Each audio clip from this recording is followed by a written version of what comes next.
Religions are like pure rain, falling on earth and nourishing life. It brings about beautiful flowers, trees, and vegetation. In the same way rain is necessary for life, religion and morality are necessary to maintain peace, serenity, and hope. A Legacy of Peace is a documentary presentation that depicts the true nature of Islam and its relationship with the beliefs of other religions. Its primary goal is to clarify some of the misconceptions about the Islamic faith and set the stage for understanding and tolerance among all people and all religions. The components of the mission of the Prophet Muhammad, Islam's affirmation of Judaism and Christianity, Muhammad's rational approach to life as a whole will be discussed. The documentary will also speak about the issue of state versus religion, what jihad means, Muhammad's use of marriage to end tribal strife, and how Islam reformed the status of women's rights and their role in societies. These are some of the topics that will be discussed in this long-awaited film. To better understand Islam and how its philosophies evolved, we will walk you through many of the events leading to the rise of this faith, and more importantly, bridge the perceived gap between Islam, Judaism, and Christianity.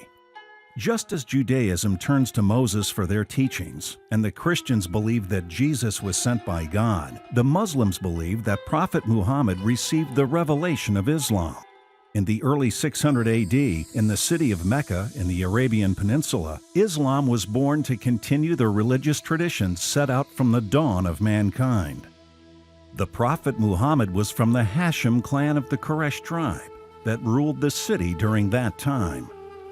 In the early 7th century, Arabia was a harsh wilderness inhabited by people who mostly worshipped idols and were torn with endless tribal wars. Survival was mostly possible by tribal dominance. Nobody would have dreamed that this violent and terrifying region was about to give birth to a world religion that would soon bring about peace and create strong spiritual, intellectual, social, and political reforms. In her book, Muhammad, a biography of the Prophet, Karen Armstrong stated, "When Muhammad brought his revelation to his people, Arabia was outside the civilized world, and its political and social order was disintegrating. There was an urgent need for a new political solution, and in the 7th century, such a solution would inevitably be religious." From an early age, Muhammad was known to be passionate, trustworthy, and spiritually gifted.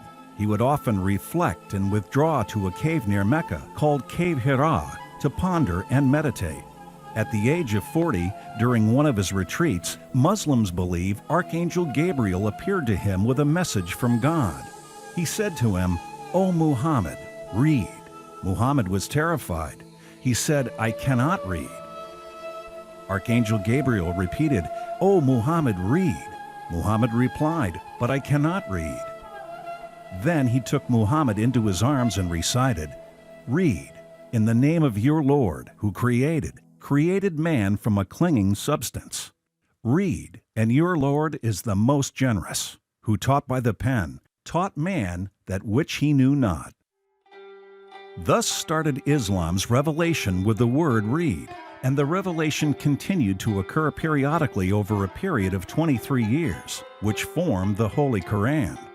As a result of this revelation, rationality, spirituality, trade, science, and art thrived in the region to create the Golden Age of Islam. Out of this Golden Age of Islam grew the seeds of the Renaissance, the beginning of Europe's escape from the Dark Ages, where reason and knowledge were rejected. Was told to use intellectual capacity. It means reason. Use your reason. So that had such, can you imagine the impact if we knew today that in religion we're supposed to use reason? In the matters of faith, if we don't use our reason, we'll be lost. That's the contribution that Islam gave, and that's why it changed civilization. No one before said use your reason. Before it was repression based on the priesthood or the hierarchy, the church, whoever was in control didn't want the common people to learn about things. They wanted to protect their interests. During the great Muslim empires, the Christian world was going through its dark ages. And this shifts tremendously when the Christian world comes out of the Dark Ages, because indeed the Christian world looks to that great Islamic heritage and past to learn about the great philosophers of the West. In many ways, it was the Muslim sages that passed on knowledge of Greek philosophy, and not only passed on that knowledge of Aristotle and Plato and Plotinus, but actually passed on and enhanced and developed form, so that it then becomes possible for the great sages of Christendom, whether it's Aquinas or Bonaventure or Albert the Great and many others, to in fact be seen as building on, if you will, their Muslim masters, their Muslim teachers. The Arabic word Islam is related to Silm and Salam. It means peace and a wholesome surrender to God. It is in the Quran that the religion is Islam. We translate this to English, that the religion with God is to surrender to God. Islam itself means submission to the will of God. The submission to the will of God is profoundly natural and is in harmony with the divine laws of existence. Muslims believe everything in the natural world, including man, submit to God. Animals, flowers, trees, winds, oceans, fish, earth, moon, and heavens do not have a choice about whether to submit to God or not. Muslims believe man alone was given the faculty of choice. Those who choose to submit to God willingly, their submission comes in harmony with nature. But those who repulse the guidance of God will be returning to Him in submission and death, despite their unwillingness in life. Muslims believe that all heavenly religions have sprung from the one fountain of Almighty God.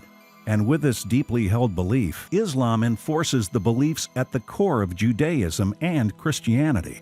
Say, we believe in God and what has been revealed to us, and what was revealed to Abraham, Ishmael, Isaac, Jacob, and their descendants, and in what was given to Moses and Jesus and to the prophets from their Lord. We make no distinction between any of them, and we are Muslims, submitting to Him. Quran 384. Islam is the culmination of the Abrahamic religions. I couldn't understand what was connecting us to the Muslims. Why? Explain that to me. We as Muslims and Christians are in one camp. We do not discriminate between a Muslim and a Christian. Prophet Muhammad says about the people of the Holy Book that our rights are their rights and our duties and their duties are the same. We believe in this case in what Prophet Muhammad says about himself and his brother prophets and messengers.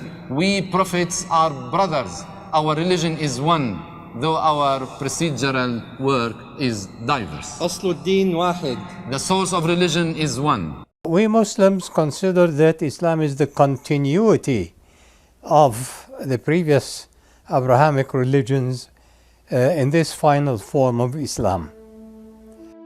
To Muslims, Muhammad is the last prophet, continuing the message of Moses and Jesus Christ. Muhammad emerges within Islam as the final prophet.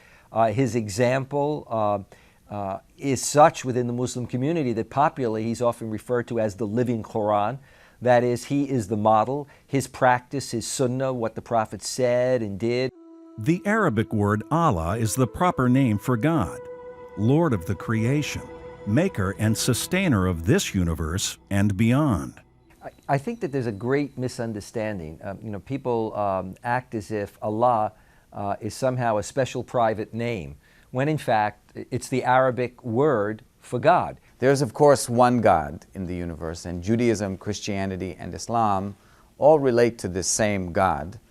In medieval Judaism, the medieval commentators who wrote in Arabic referred to that God as Allah, just as the Muslims and Christian commentators also referred to God as Allah. God, or Allah, has many attributes. Some of these attributes are the granter of peace and mercy, the patient, the pure, the forgiver, the compassionate, the judge, and the wise. Muslims believe from the unity of God comes the unity of the universe and the unity of religion. From this unity stems the fraternity of all people and all beliefs. وأحب الخلق إلى الله أنفعهم لعياله. Prophet Muhammad says, all creatures are God's dependents. He didn't say the Muslims only, or the Christians, or the Jews. All creatures are God's dependents. The most lovable to God is he who is most helpful to God's dependents. Everything is created by the one God, and so for Muslims, the idea is that all people come from the same roots. Prophet Muhammad said, "None of you will be a true believer unless he loves for his fellow believer what he loves for himself." Although Islam was born in the height of recorded history in the early 600s, it is one of the most misunderstood religions. There are many unfound myths surrounding Islam that cause fear, confusion, and misinterpretation. Some believe the reason for this misunderstanding comes from the fact that most of the other religions do not teach Islam in their sermons, and vice versa. I am a bit taken aback to discover that I'm 53 years old and I've been an ordained minister in the Christian church for 19 years, and my education about Islam is beginning today. That all through my lifetime and all through my life as a Christian and my training to be an ordained minister, I did not have exposure to the Islamic tradition, the Islamic faith, the sacred texts of Islam. I had very little opportunity to interact with people who practiced the Muslim faith, and so I feel like I'm at a beginning stage. The Quran is a complete code of guidance and the source of spiritual nourishment, healing, and mercy for all believers. It stands today as it was revealed to Prophet Muhammad in its original state. All three of the major religions have a book that helps them interpret the will of God. For the Muslims, this book is the Quran. The Quran describes the teachings of Prophet Muhammad in three major categories: the Holy Quran, or Al-Kitab, wisdom, hikmah, and inner self-purification, tazkiyah. These three fundamental categories supplement one another. The first, Al-Kitab, produces a person with a knowledge that the Prophet wanted to bestow on all Muslims. This knowledge includes the basis of sciences, the fundamentals of Islam, its beliefs, laws, and the stories and lessons from the earlier prophets. The second, wisdom, functions to produce a people who are successful in running their lives, affairs, and businesses. The third category, inner self-purification, tazkiyah, is an institution whose function is to produce humble and pious people. The three fundamentals combine to make up the ingredients necessary to make a true believer. The wisdom is a management tool that utilizes cause and effect as a guide in producing the desired and just result. It teaches the Muslim to do what is right and appropriate at the right time and in the right place. There are 4 verses in the Quran which speaks about tazkiyah and hikmah, meaning the inner self purification and instructing the wisdom and the scriptures to people. Al-hikmah, the wisdom, is to do the right thing in the right manner, in the right place. Tazkiyah, or inner self purification, plays a major, very significant role in the success of the person and the societies. The Quran states that indeed, truly, he's successful whoever purifies his soul, and he's a failure whoever corrupts his soul. To Muslims, at the center of the soul and conscience is the heart. God addressed Prophet Muhammad saying that he will accept those who turn to him in penitence, those who believe, and whose hearts find completion in the remembrance of Allah. For without doubt in the remembrance of Allah do hearts find comfort. In the Quran, talking about the mission of the prophets, that their main goal was to teach the book, the wisdom, and the tazkiyah, the purification of the heart. When the heart is cleansed from all vices and enlightened by the guidance of Allah, the rest of the body and all the senses will follow accordingly. Muslims believe that the faith in the heart wears out, just as clothes do, and that dhikr, or the recollection of Allah, renews the faith in the heart. The Prophet said, "Indeed, everything can be polished, and the polish of the hearts is dhikrullah, or the remembrance of Allah." Serenity is a result of contemplation and zikr. If we think from our heart, then our heart becomes our conscience. During the period Muhammad was receiving his revelation on Mount Hira, he started calling his people to worship the one God, Allah, and stop worshiping idols. He was rejected just as Moses and Jesus were during their times. Only a few followed his call. The Prophet and those who did follow him soon became Quraysh's targets of attacks, humiliation, torture, and persecution. Several Muslims were tortured to death. Some of the followers of Muhammad's were slaves and servants who were tortured and killed by their masters. In response to the torture against his followers, Prophet Muhammad did not follow what was common in Arabia, which was to retaliate with violence. Instead, he and some of his companions purchased the servants and slaves and set them free. To further minimize violence in a civilized manner, Prophet Muhammad conducted his meetings with his companions secretly at the house of Ibn al-Arqam. He asked his followers not to openly proclaim their faith while they were amongst the Meccans and the Quraysh tribe. As a result of several pagans' attacks on the Muslims as they performed their prayers at the Kaaba, Prophet Muhammad asked his companions to read their formal prayers silently instead of loudly, so as not to provoke Quraysh and cause violence. The evening and early morning time prayers were kept unchanged, since they are mostly performed in privacy. Some believe that Prophet Muhammad modified the form of worship for the purpose of eliminating hostility and violence. As a sign of reverence for the Prophet's actions, Muslims all over the world perform their noon and afternoon prayers silently. This simple act is substantial proof of Islam's policy of establishing peace and preventing vehement actions. So the Prophet ordered them to recite the Quran silently. This also shows that he was very careful about the sensitivities of the people. For the next few years, the Quraysh tribe intensified their offense against the Muslims. The Prophet feared for the lives of his followers, so he started looking for protection and alliances.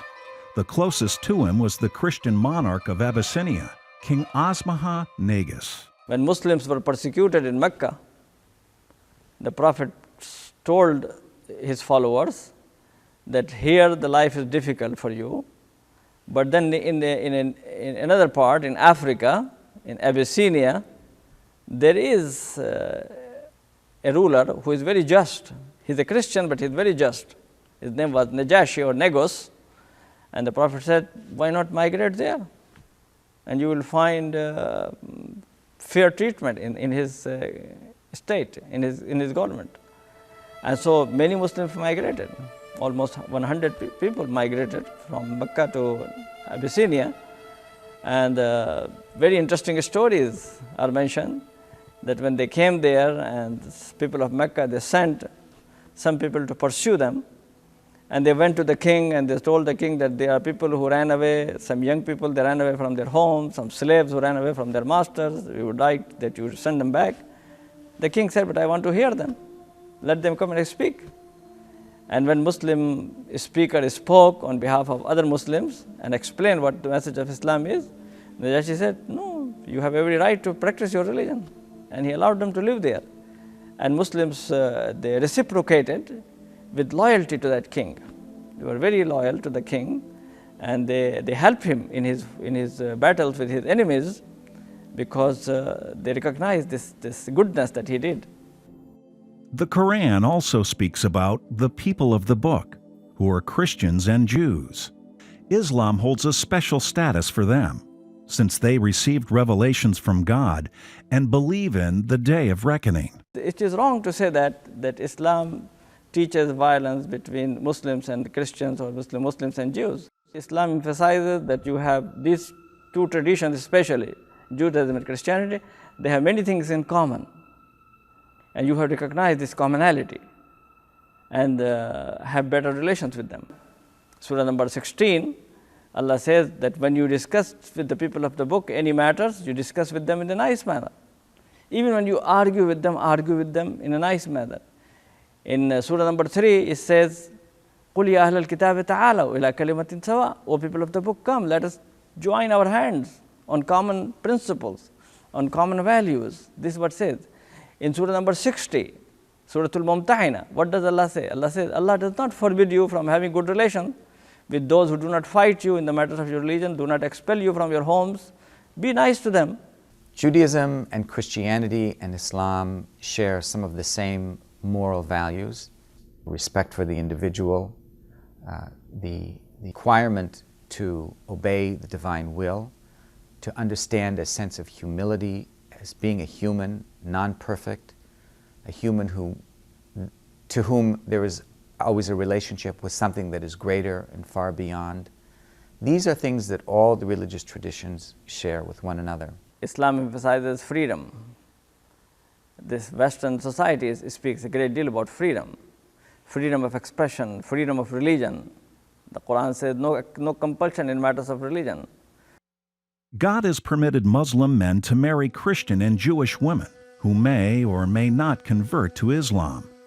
The intimacy and love that God made between a Muslim husband and a Muslim wife can be no less when it is made between a Christian wife and a Muslim husband. Eating the foods of the people of the book is yet another indication in the bond for peacemaking.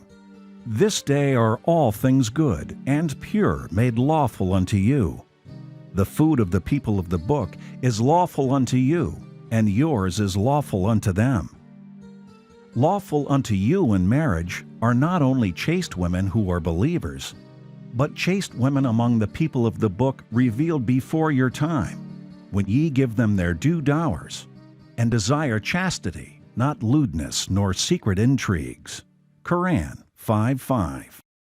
We find in the Quran several chapters named after Christian and Jewish figures: Yusuf or Joseph, Mary, Ali Imran, the family of Mary, Ibrahim for Prophet Abraham, the table, referring to the table of Jesus offering food, the room for the Roman Empire are examples. The chapter of Rome expresses Muslim condolences over the defeat of Christians by the disbelievers and giving the good tidings that they will later be victorious. We find in the Quran many inspiring stories about the prophets Jesus, Moses, Abraham, John the Baptist, Jacob, Joseph, and many more. Muslims are inspired by the teachings of these holy prophets, much the same as their inspiration from the Prophet Muhammad. God's omnipotence and might is reflected in miracles such as Virgin Mary giving birth to Jesus. The Quran tells us about the exchange that takes place between Mary and the angel who announced the forthcoming birth of Jesus to her. Said she, "O my sustainer, how can I have a son when no man has ever touched me?" The angel answered, "Thus it is. God creates what He wills. When He wills a thing to be, He but says unto it, Be, and it is." Quran 3:47. The angel also tells Mary, "And He will impart unto thy son revelation, and wisdom, and the Torah, and the gospel, and will make him an apostle unto the children of Israel." Quran 3:48 and 49. Jesus is a very important figure in the Quran. A number of passages speak about Jesus. Jesus is mentioned a number of times in the Quran. There's some very interesting similarities between Muslims and Christians, for example, if we look at the figure of Jesus. In the Quran, Muslims understand that Jesus is not just a prophet of God, but someone who has a miraculous birth. The Quran speaks of Jesus being born of Mary, who is a virgin. And so Muslims, like Christians, believe that the virgin birth, that Jesus is born from Mary, who is a virgin. The Quran tells us that Jesus receives the Gospels, and the word that the Quran uses, Injil, Moses is the prophet that's mentioned most by name in the Quran. If you look at the number of prophets that the Quran mentions, it's Moses who's mentioned the most. And for the most part, it's a very similar story to the story in the Hebrew Bible. In the Quran, and for Muslims, Moses represents really the archetype of God's prophet against evil in the world, which is Pharaoh. And so that story, which is there in the Hebrew Bible as well, is a very important story for Muslims in the Quran, the story of Moses as the prophet speaking out against oppression. And the oppression is exemplified by Pharaoh. And so that struggle between the oppressed, the children of Israel, led by Moses, and the oppressor, Pharaoh, is a very important story for Muslims. The Quraysh tribal campaign against the Muslims expanded to a new dimension in the form of economic and social boycotts. 8 years after Muhammad's first revelation, the Quraysh tribe imposed a boycott on the Prophet and his family and forced them out of Mecca to an arid and dry valley known as the Abu Talib Valley. The siege went on for 28 long months. During this time, the family of the Prophet was not allowed to deal, trade, buy, sell, or socialize with the Quraysh tribe. The siege took its toll on the Prophet and his family. As a result, they had to eat the grass, insects, roots, and shrubs. Due to the harsh conditions imposed on them, some of his family fell ill. The Prophet's wife, Khadijah, died as a result, shortly after the boycott was removed. Shortly after that, his uncle Abu Talib also died. Their deaths were a direct result to the long years of malnutrition and hardship in exile.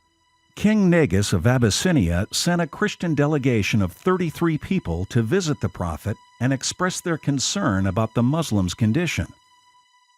This visit may have been one of the elements that led to the elimination of the sanctions. When the delegation visited the Prophet in his exile, they were overwhelmed by the Quran text he recited to them and by his profound wisdom. Quraysh tribal leaders, however, insulted the Christian delegation for showing concern and sympathy for the Muslims. The delegation abstained from replying to Quraysh's insult. For this occasion, Allah revealed these verses in Surah 28, verses 52 through 55, which read, "Those to whom we sent the book before this, they do believe in this revelation, and when it is recited to them, they say, 'We believed in it. Indeed, it is the truth from our Lord. Indeed, we have been Muslims bowing to God's will from before this. They will be given their reward twice for what they patiently endured, and because they avert evil with good, and from what we have provided them, they spend. And when they hear ill speech, they turn away from it and say, 'To us our deeds, and to you yours.'" Quran 28, 52 through 55. The visit by the Abyssinian delegates exposed the inhumane treatment the Quraysh tribal leaders imposed on some of their people that they disagreed with. This visit may have awoken the conscience of a few of the Quraysh leaders, who agreed amongst themselves to stop the fool act of the boycott, and planned to call the rest of the people of Quraysh and its leaders into a public meeting at the Kaaba for the purpose of ending the banishment. As a result of this meeting, the ban was removed. The visit of the Christian delegation was indeed a good example of the genuine meaning of faith.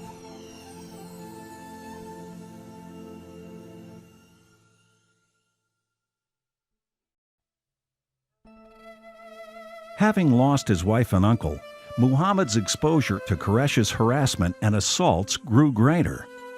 In old Arabia, the governing law was that everyone is protected by belonging to a clan. The stronger the clan, the better the protection.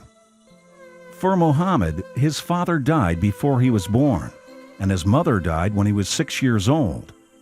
His guardianship moved to his grandfather at first. Then, when his grandfather died, it moved on to his uncle Abu Talib. Now that he lost his uncle and wife, he lost most of the protection of his clan. Being tired of Quraysh's assaults and rejection, Muhammad started looking for another chance for his cause outside of Mecca. The Prophet made a decision to go to Taif, 150 kilometers south of Mecca, in the hope of finding a stronger collaboration from its people.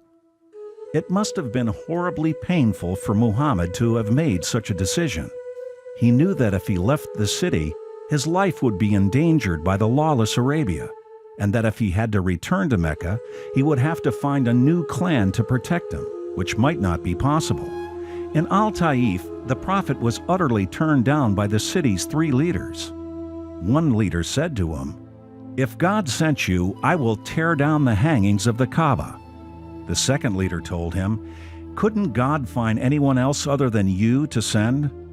The third leader refused to meet with the Prophet, but sent his servant with this message: "I do not need to speak to you. For if you are a messenger from God as you claim, then you are too great of a person for me to address.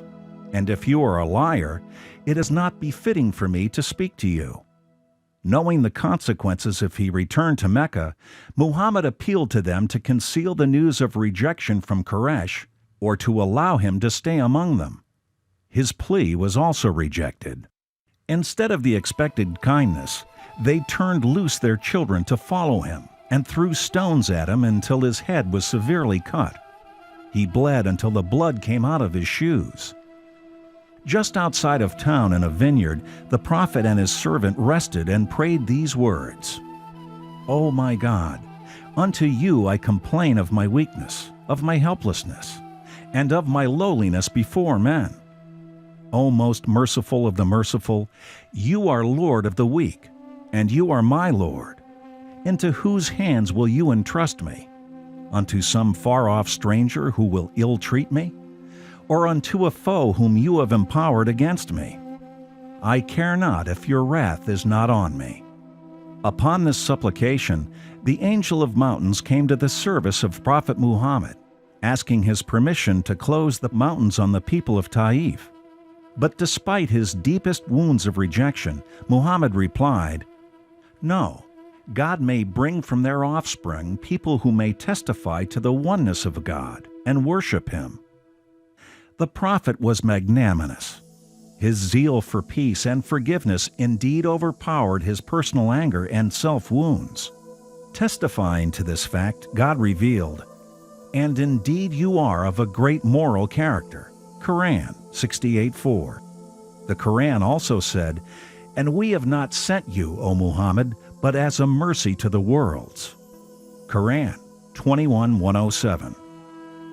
Now, Muhammad had no other choice but bear the pain of rejection and humiliation and return to Mecca.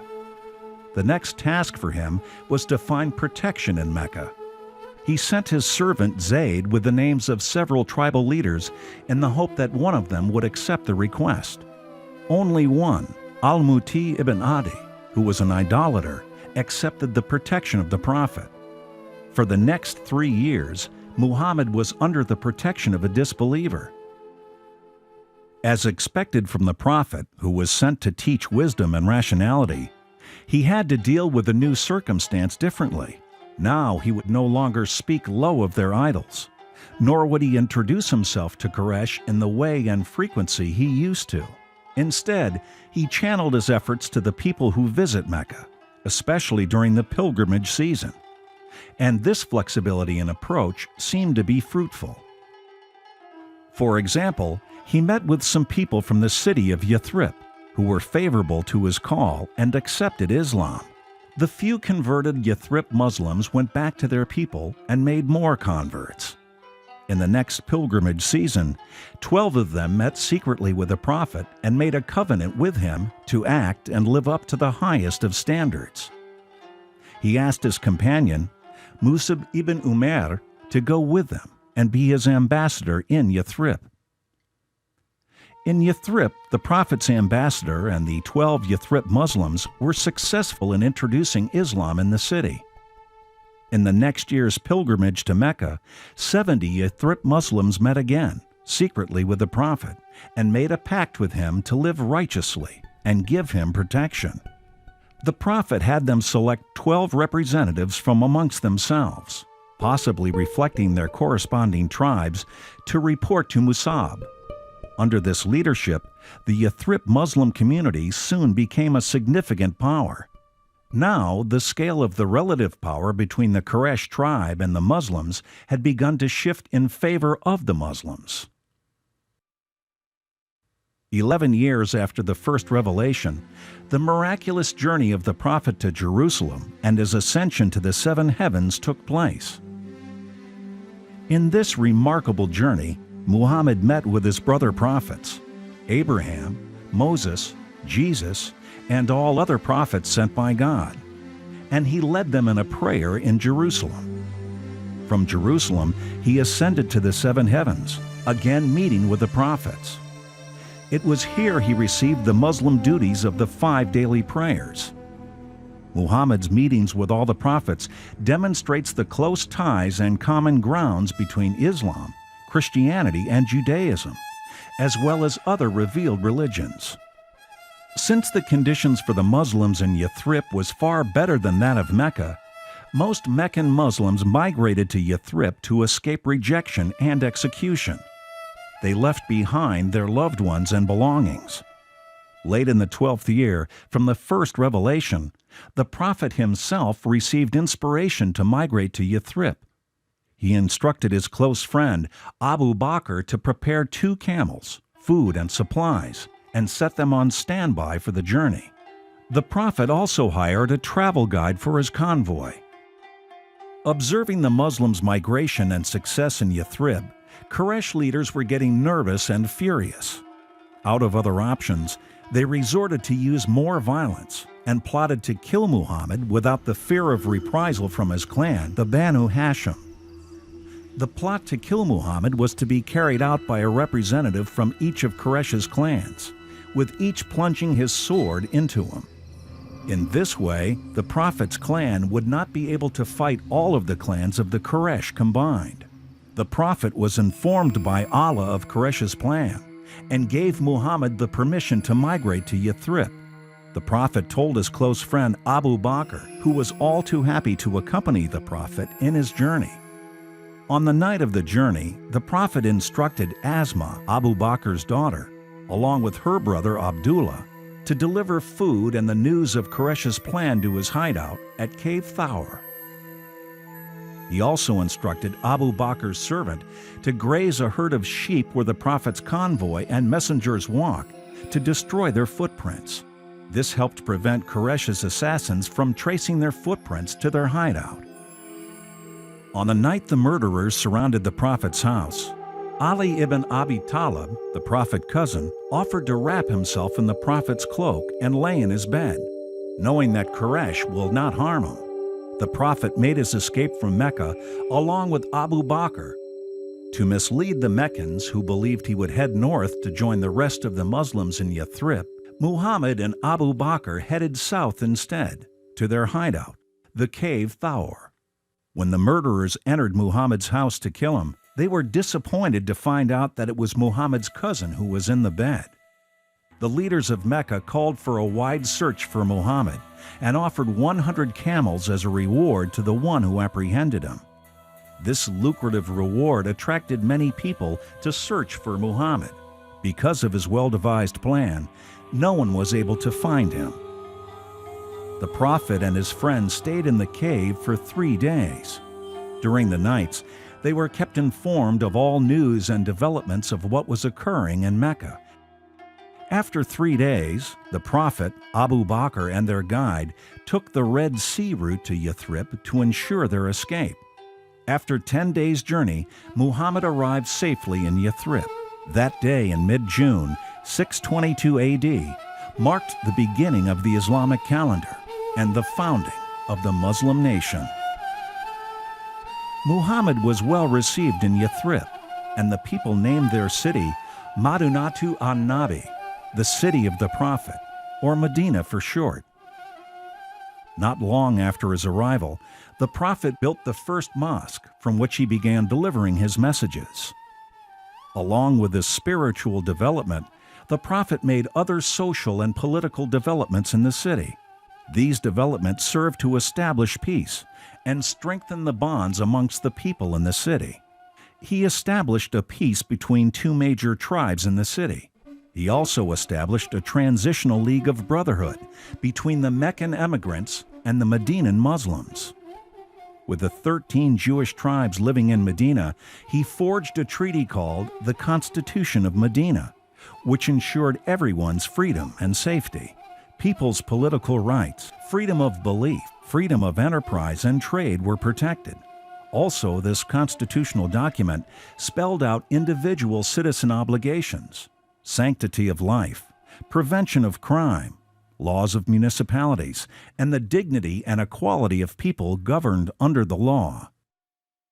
Prophet Muhammad established a charter or a constitution which clearly established the rights and the duties of non-Muslims, and in particular Jews and Christians within the community. And there was an alliance. There were alliances between Muslims and Christians and alliances between Muslims and Jews. Therefore, the idea that we are all descended from the same Abrahamic religion holds true. The Constitution of Medina really demonstrated the extent to which Medina was not simply a Muslim city or a Muslim community. That in fact, Medina was to be a community that incorporated people of other faiths. Here in Medina, the Prophet was reaching out to the Jews.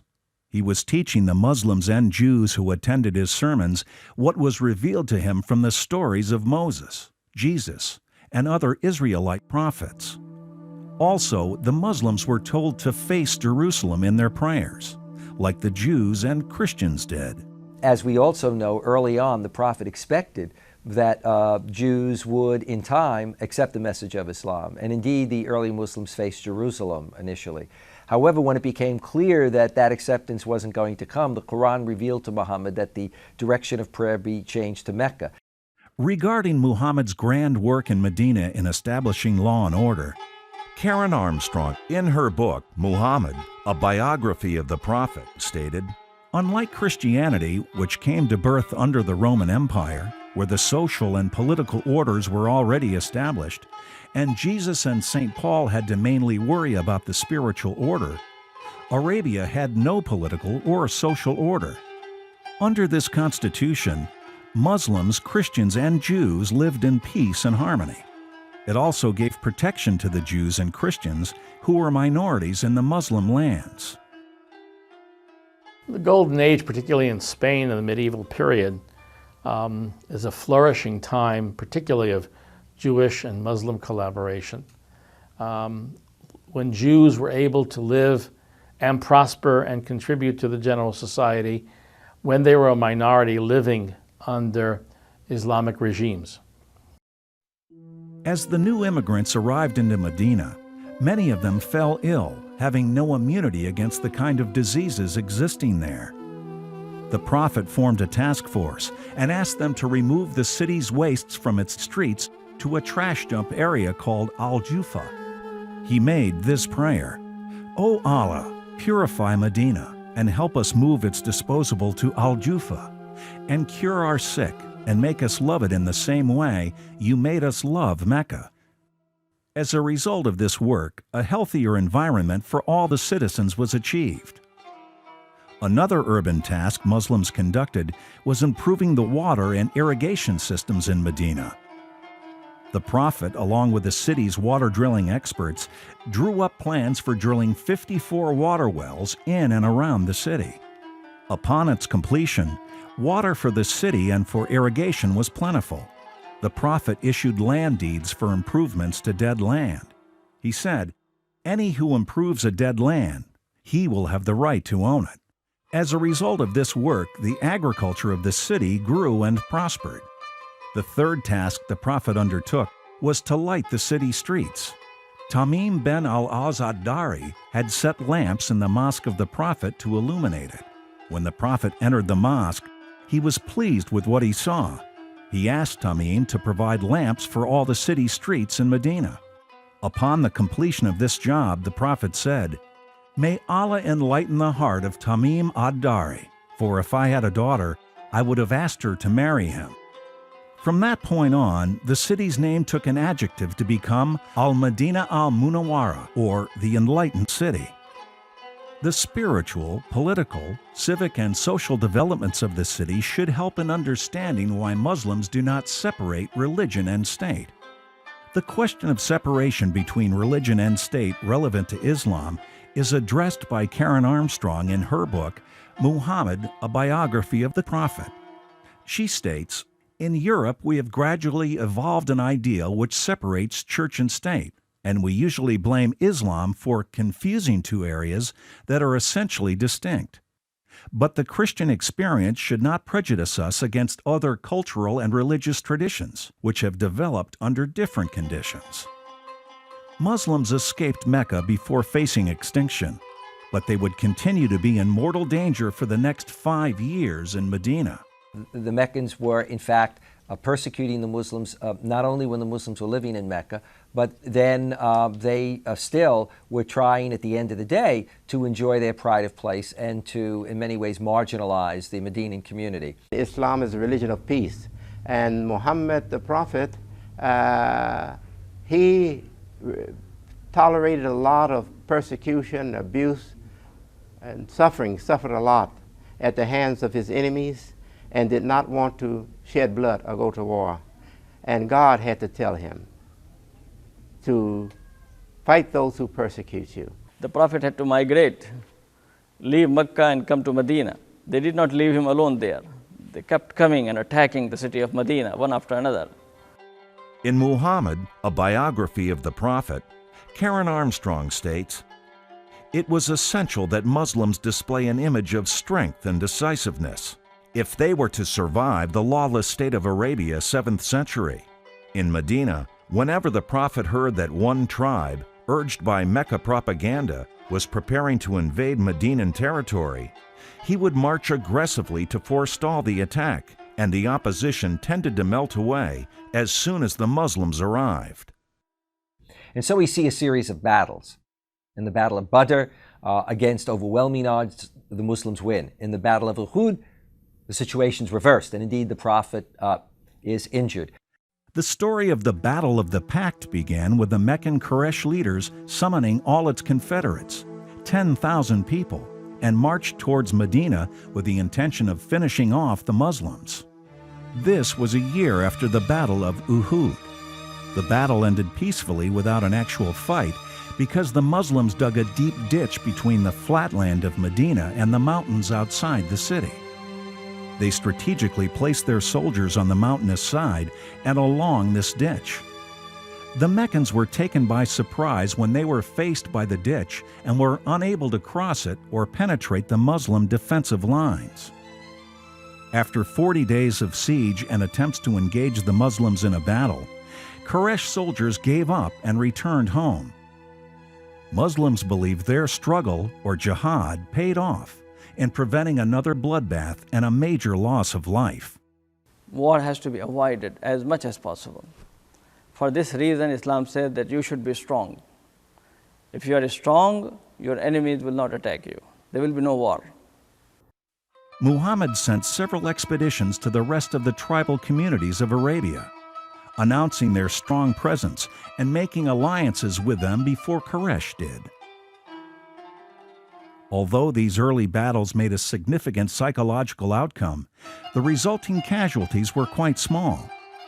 With all three battles combined, casualties from both sides were less than 200 people. While Islam's beginnings were full of troubling times, battles, and hardship, at no time did Muhammad seek to compel followers to the new religion. To Muslims, there is no compulsion in matters of faith. Islam absolutely forbids compelling people, coercing people to accept Islam. La ikraha fid din. Very categorical statement. There is no compulsion allowed in matters of religion. In many other places, the Quran says you cannot compel people to accept the faith. So only convey. In the countries where Islam is spread, you still have Christian groups, Jewish groups, Zoroastrian groups, people of many other faiths. Between the battles for self-preservation against the Quraysh tribes, the way Islam spread throughout history, or some of the more recent events in the world, the Quran is one of the most misinterpreted books of any religion. To interpret the Quran, you need a number of things. First of all, you need a very thorough command of the Arabic language, that for Muslims, the Quran is revealed in Arabic. And just linguistically, understanding the language becomes so important. Then understanding the context. How did this verse or how did that verse come to be revealed? What was the context in which these verses were revealed? How do these fit into Islamic history and interpretation? It's not that you can interpret the verses totally different from how other people have done that. You're free to interpret the verses, but you're bound by the fact that these really are God's words for all people in all times. Because Quran is a universal document, it is for all time, for all places, for all people, but it certainly came at a particular time, to a particular person, in a particular language, in particular circumstances. Each text that talks about fighting and violence has to be seen in terms of when was that revealed, in what context did it appear. And therefore, for example, one may see a passage like slay the unbelievers wherever you find them. Okay. But often, number one, that passage is quoted out of context, and often only the first part of the passage is quoted. In most of these passages, the verse then goes on to say, but should they stop fighting? When they stop fighting, then remember that God is compassionate. One has to stop fighting. And so many of these passages are dealing with instances in which the community is under siege and the community is being told to fight and to fight back, and that the community has the right and duty to do that. But the other thing that's interesting is that at times when it says slay the unbelievers wherever you find them, the unbelievers being referred to are the Meccans. The word jihad denotes physical, moral, spiritual, and intellectual efforts exerted for a particular goal. The very term jihad in Arabic means to strive, to struggle, to exert oneself in the path of God. Jihad fi sabil Allah, struggling in the path of God. Its primary meaning in the Quran means the struggle to realize God's will. A Muslim is one who submits, one who follows God's will. And so in many ways, it indicates what every believer has to do. Every believer, whether Muslim, Jew, Christian, etc., struggles in this world to be good, to be moral, to live up to one's faith. And that's the primary meaning of jihad. The Quran teaches that war and bloodshed is always abominable. Diplomacy and reconciliation are divine mechanisms to restoring peace, security, and hope. Violence is to be avoided as much as possible. It is something which is evil, which is bad. When the Muslim state was strong enough to defend themselves and were no longer afraid for their lives, they pursued reconciliation with the Meccans.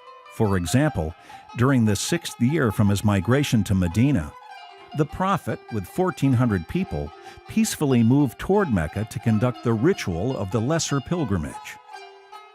The Quraysh leaders, however, sent 50 horsemen to block the main route of the pilgrims and to attack the Muslims as they approached. Even though the Muslims were many folds greater in number and could have attained an easy victory, the Prophet took a different route through the narrow and rocky canyons that were extremely difficult to cross in order to reach Mecca. When the Muslims realized they would not be allowed to perform their ritual, they negotiated with Quraysh a resolution for peace known as the Treaty of Hudaybiyyah.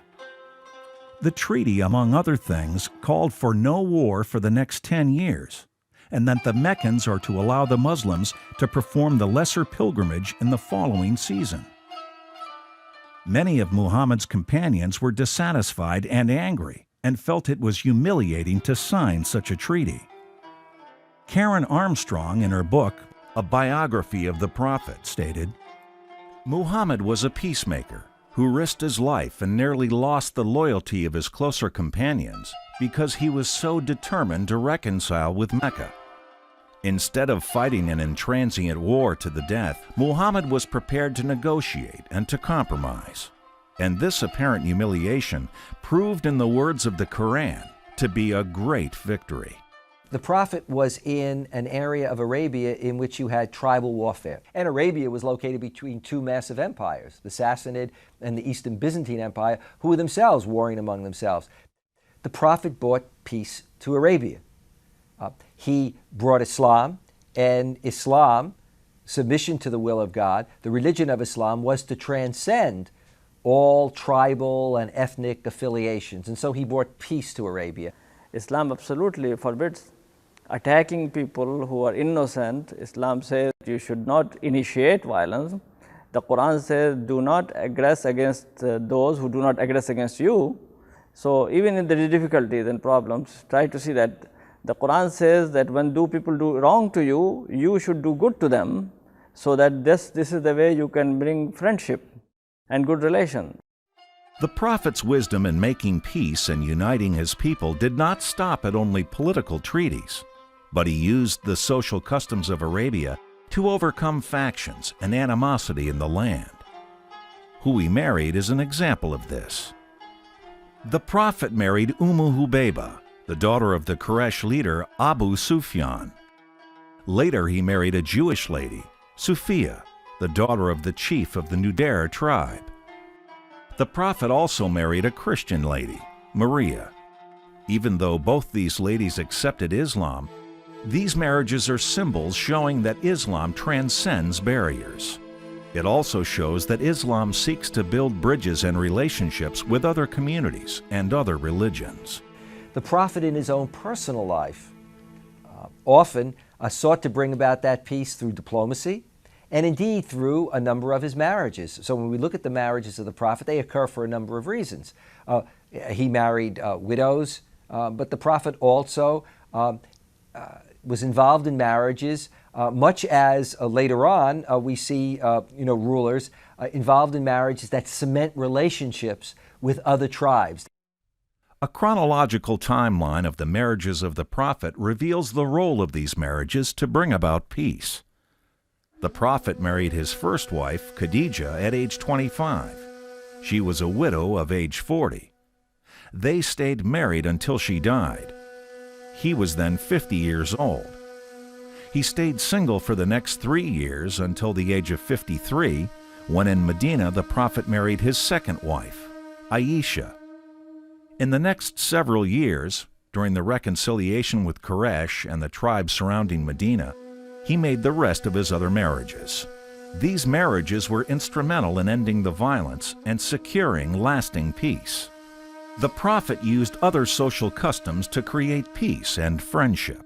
When the Prophet was in Medina, he noticed Jews fasting on a particular day, and he asked them, why do you fast on this day? And they explained to him that this was the day in which God had saved Moses. And so for the Prophet Muhammad, the idea was that this was just as important a day for Muslims as it was for Jews. And so the Prophet Muhammad fasted on that day too. In the Islamic calendar, it's the 10th day of the month of Muharram, the day of Ashura. And so Muslims still fast on that day, similar to the Jewish understanding of fasting.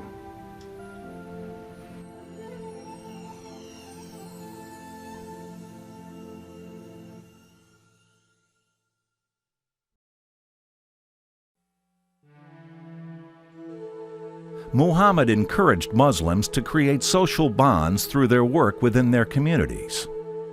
In his young age, before he received the message of Islam, Prophet Muhammad, along with his uncles, attended a meeting of a social organization called the Alliance of Virtue.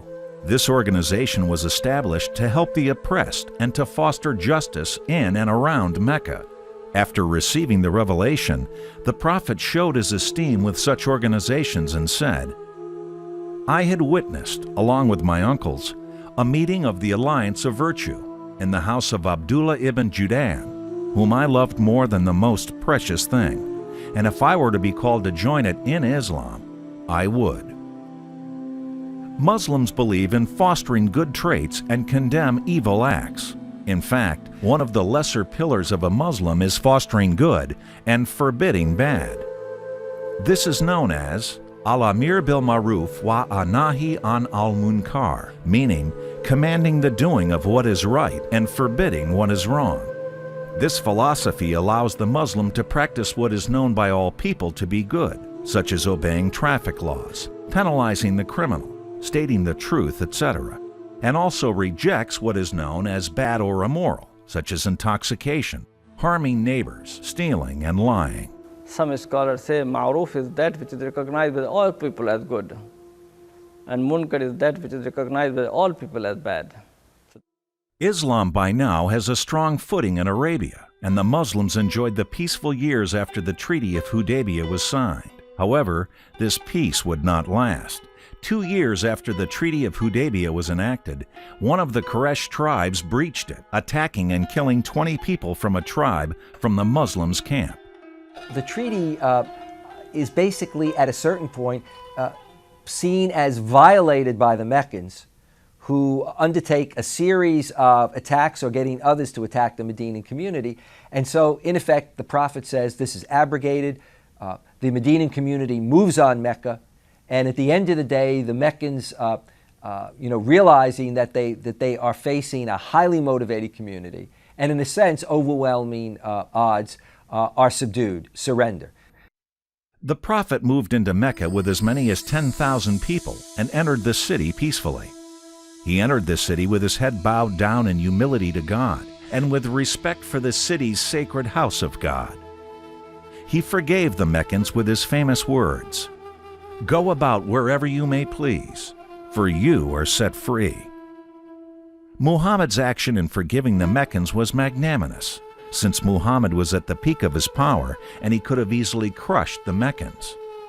In contrast, the Meccans, at the peak of their power, executed the Muslims, who were weak and defenseless. The genius of the Prophet here as a leader is very interesting, because he does not choose to do what many at that time might have chosen to do, and that is to simply subdue and slaughter in a way to get revenge, to retaliate and get back.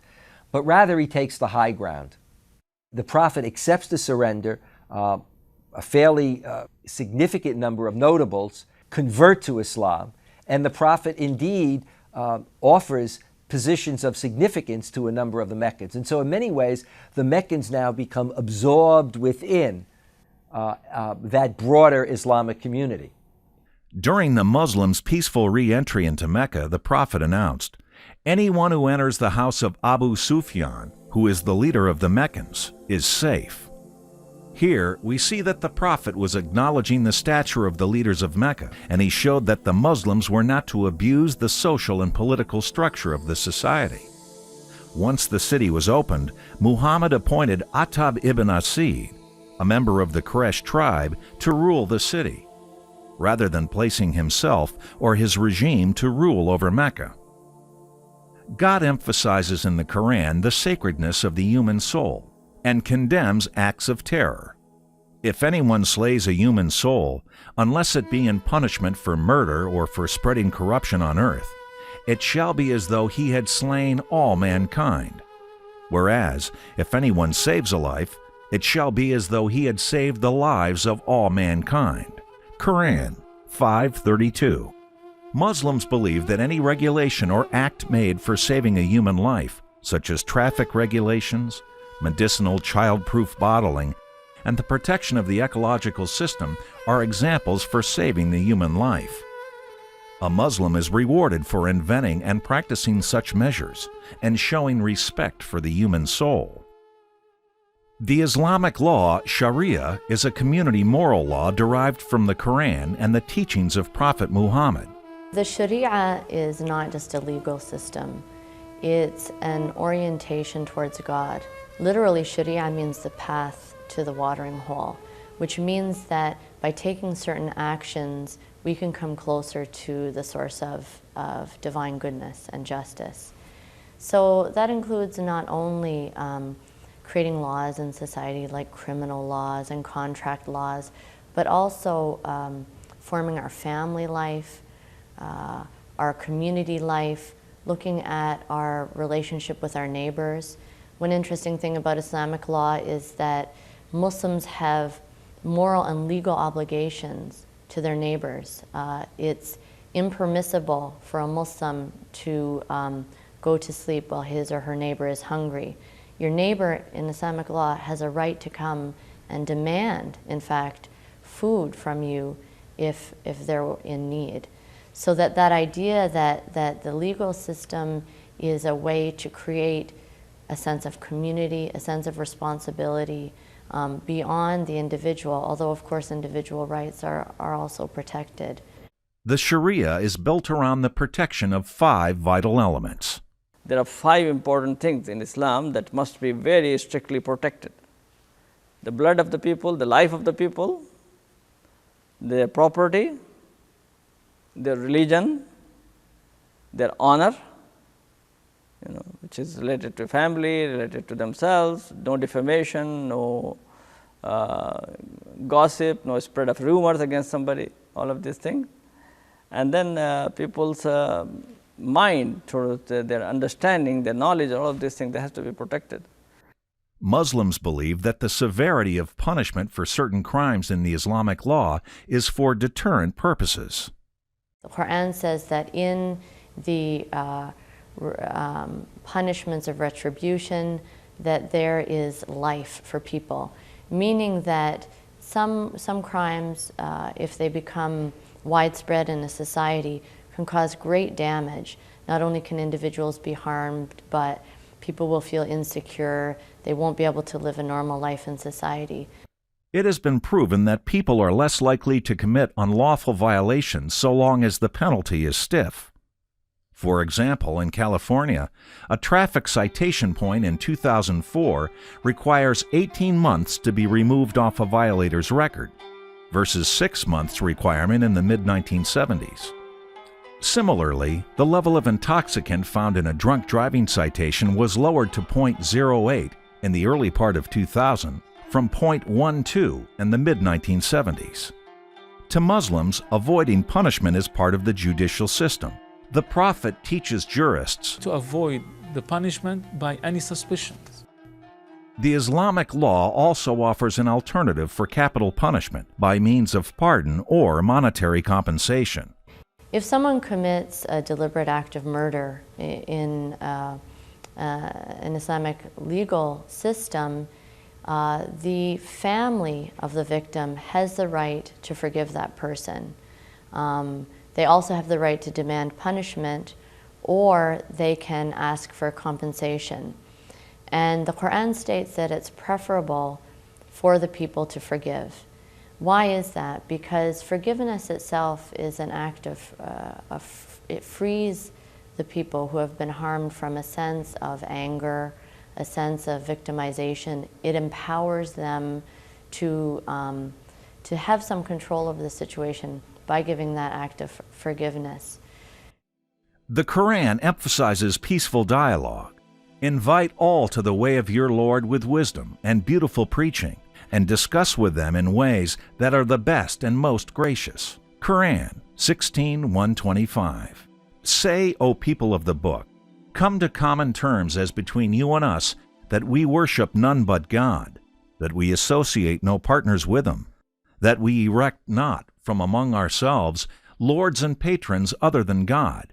If then they turn back, say, bear witness that we are at least Muslims, bowing to God's will. Quran 364. A delegation from Najran, which is a city in the southern part of the Arabian Peninsula, came all the way to meet with the Prophet and to explore his idea and his belief about Jesus Christ and Christianity. They would come and enter the city of Medina, and there the Prophet would receive them in his own mosque, the place of worship, and he will give them permission to offer their prayers in their own way, and then he will sit with them and speak to them and dialogue with them, and this lasts for 3 days. At the end of the visit, the Christian delegation declined the Prophet's invitation to accept Islam.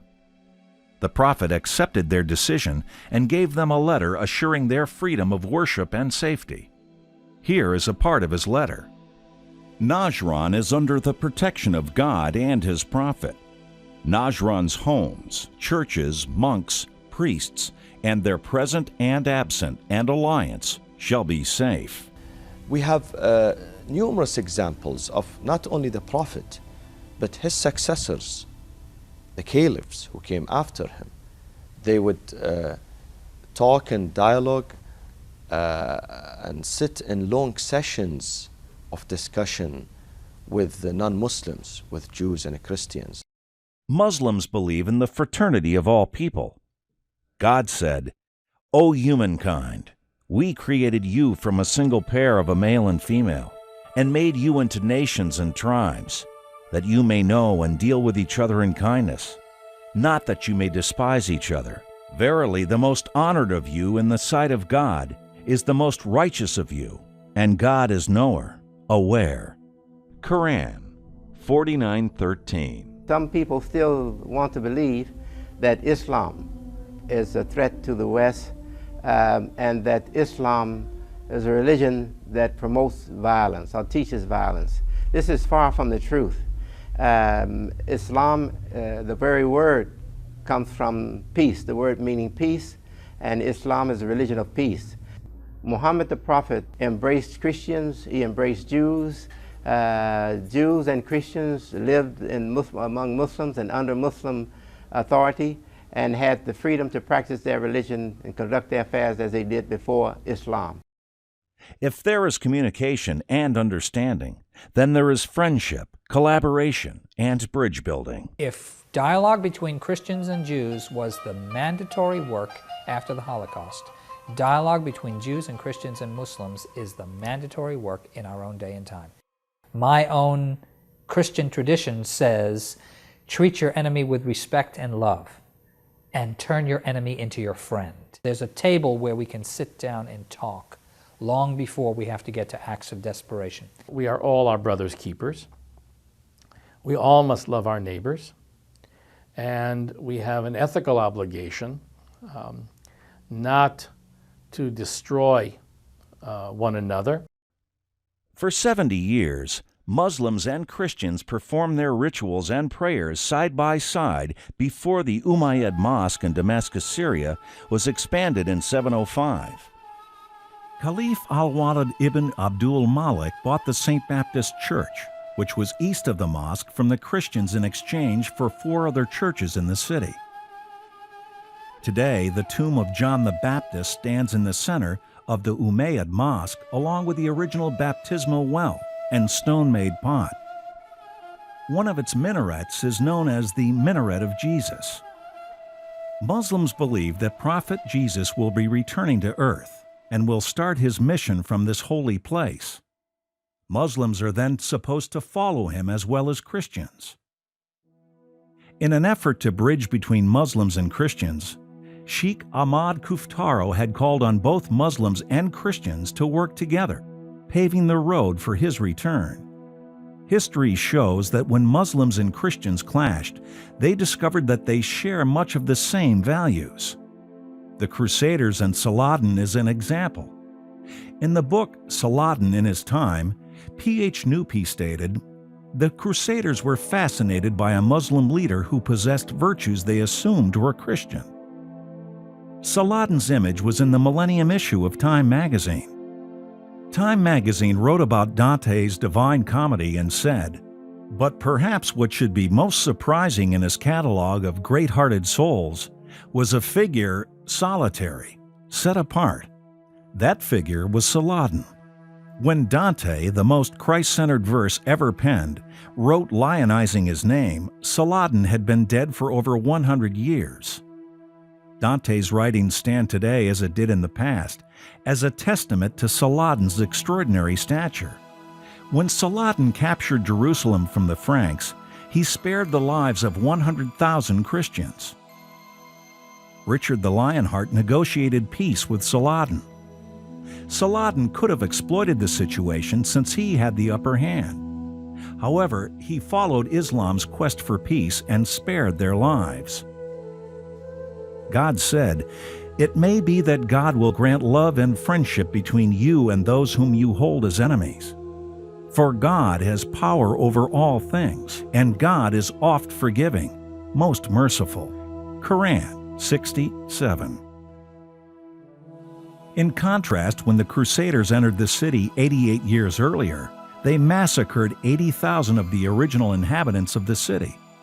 Among the slaughtered were Christians and Jews. Saladin, or Saladin, I think is a very important figure to look at in Islam. Why? Because, you know, a lot of times when we talk about religion, people will say, yeah, but you're talking about abstract thought, or you're talking about a set of beliefs. But how did Muslims actually act? Just as we can say, how did Christians actually act? And regrettably, we can go back and pick out, and there are, you know, the negative images, the negative people, the negative examples. But we also have the great leaders, the enlightened leaders. And Saladin, or Saladin, represents that kind of enlightenment. When we look at the way in which the Muslims were viewed, those who were following this Muslim ruler, by even the Christian army and by the head of the Christian army, he was very well respected in his own time. Not only as a great warrior, but a man with a great sense of chivalry and moral code. And indeed, when the Muslims were victorious, he did not do what many at that time would have done, and that is, you know, slaughter the soldiers, slaughter the women and children, but in fact spared those who were conquered. In September 1192, during the Siege of Acre, King Richard the Lionheart gained a lasting respect for Saladin. When Richard fell sick, Saladin sent him his own physician, Ibn Maymun, the Maimonides, to treat him. Along with this health care, he frequently sent him ice to cool down his fever and plum fruits that were necessary for his recovery. Saladin went beyond justice in helping Christian women find their husbands. He ordered his soldiers to search for their missing ones. Those whose husbands or guardians were determined dead, Saladin ordered they receive compensation in currency from the treasury as if they were killed, not as soldiers of war, but by error or accident. During the Siege of Acre, several soldiers were captured. Among them was an old man who was so old that he was toothless and could hardly walk. Saladin questioned him as to why he was there. The old man said that he had no thought but to make a pilgrimage to the Church of the Resurrection in Jerusalem. Saladin was so touched by his answer and condition that he ordered that the old man be escorted to Jerusalem to fulfill his worship dream. Saladin entered the annals of Western history as a magnanimous and respected figure. Saladin's chivalry and high standards were at the soul of the plays and romances created by Sir Walter Scott. The French historian René Grousset wrote this about Saladin's character. It is equally true that his generosity, his piety, devoid of fanaticism, that flower of liberality and courtesy which had been the model of our old chroniclers, won him no less popularity in Frankish Syria than in the lands of Islam. One thing that Islam brought which was revolutionary were rights to women.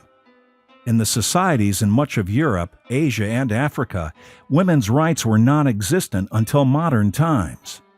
With the rise of Islam in the early 600s, the Arabian woman was recognized as equal partner to man. Islam had granted the woman a dignified role and established her right to inherit, marry, and divorce. Prophet Muhammad said, "Women are the partners of men." In the days before the Prophet, men were really looking for virgins to marry. When a woman was married, she couldn't remarry. Once she had been divorced or once her husband had died, she was left unable to marry again. Women were certainly second-class citizens. With the advent of Islam, Islam allowed women the right to inherit. It gave women the right to their own earnings. And it gave women the rights to accept a marriage, not have it imposed on them, and the right to request a divorce when they want it. And if women are given the same rights as males or men to education, then no woman can be held back. Whatever applies to a man applies to a woman in religious duties and in relationships. A woman can be a doctor, a lawyer, she can have her own business, she can be an entrepreneur, she can work in a laboratory, she can do anything that any other woman can do. The Quran names several chapters in honor of women. Al-Nisa, or the woman, is one chapter. or as the late Sheikh Ahmad Kuftaro taught, in defense of women. This chapter conveys many subjects regarding women's affairs and rights. Another chapter in the Quran devoted to women is named Al-Mujadila, or the woman with plea. In this chapter, Allah narrates the story of a woman who came to Prophet Muhammad complaining about her husband. The woman did not like the ruling of the Prophet in her case. She kept returning to the Prophet, arguing her case until a revelation in her behalf was revealed, changing the ruling of the Prophet in her favor. There is yet another chapter in the Quran named Mary, after the Virgin Mary, mother of Jesus. These chapters constitute a giant step in the liberation of women from the earlier beliefs of superstition. Men shall have a share of what their parents and kinsmen leave. Women shall have a share of what their parents and kinsmen leave. Whether it be little or much, it is legally theirs. Quran 4:7. Prophet Muhammad said, "Only a man of noble character will honor women, and only a low, vile man will dishonor them." Because of their role in home education and upbringing of children, Islam gives mothers greater honor than fathers. A man came to Prophet Muhammad and asked him, "O Messenger of God, who rightfully deserves the best treatment from me?" "Your mother," replied the Prophet. "Who is next?" asked the man. "Your mother," said the Prophet. "Who comes next?" the man asked again. "Your mother," replied the Prophet. "And who is after that?" insisted the man. "Your father," said the Prophet. Prophet Muhammad also said, "Heaven lies beneath the feet of mothers." Muslims believe obeying and serving mothers is a key to deserving paradise. God commands the obedience of parents. We have enjoined on man respect and kindness to his parents. In pain did his mother bear him, and in pain did she give him birth. Quran 46:15. Muslim women have risen to the highest government ranks. Salama, Prophet Muhammad's wife, advised the Prophet in important political and legislative matters. In the peaceful Treaty of Hudaybiyyah, the Prophet acted upon her advice in making the treaty a reality. Mrs. Benazir Bhutto was the Prime Minister of Pakistan. Mrs. Megawati Sukarnoputri is the 5th President of Indonesia. Bangladesh had as its Prime Minister Mrs. Hasina Wajid, and the 2nd Vice President of Iran is Ibtikar Masumi. While women should be responsible for raising the family, Islam teaches that the man should be responsible for the well-being of the family. These duties are based upon only on his physical ability of management and livelihood, not on superiority because he is a man. Women shall with justice have rights similar to those exercised against them, although men have a degree and responsibility above women. Allah is mighty and wise. Quran 2:228. Just like a pilot is responsible before the law for the safety of an airplane and the passengers, the man is given the responsibility of his family before God. Otherwise, both parents mutually share the management of the family, just like the pilot and co-pilot manage the aircraft in the air. Also, it takes hydrogen and oxygen to make a particle of water, but neither of the elements is superior to the other. The two elements only complement one another. Muslim women wear the scarf as a means of modesty. The scarf does not construe a limitation or incapacity with respect to her, nor does it make her inferior to man or other women. In the centuries before Islam, a man could have as many wives as he chose. Islam limited polygamy to 4 wives.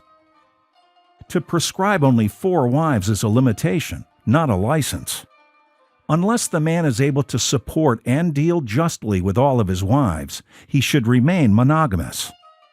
Many believe that polygamy is a means of social and financial assistance available for the unfortunate women. Similar to the financial assistance programs provided for single mothers by a particular state, polygamy serves not only as a financial aid, but psychological and intimate as well.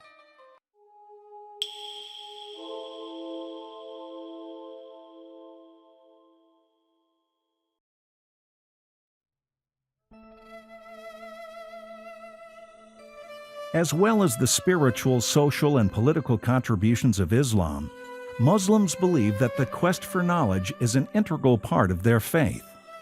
This philosophy opened the way for art and science that eventually led the way to the Renaissance. Islam invented the book.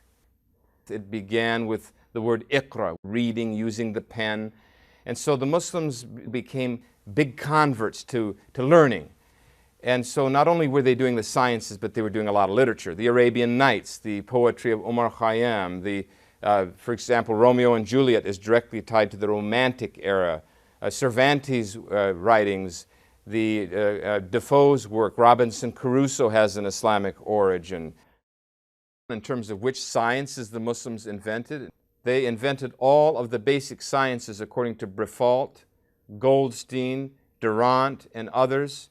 That includes astronomy, physics, geometry, geography, geology, the science of algebra, we know that, also the science of trigonometry, and medicine, pharmacy are all Islamic productions.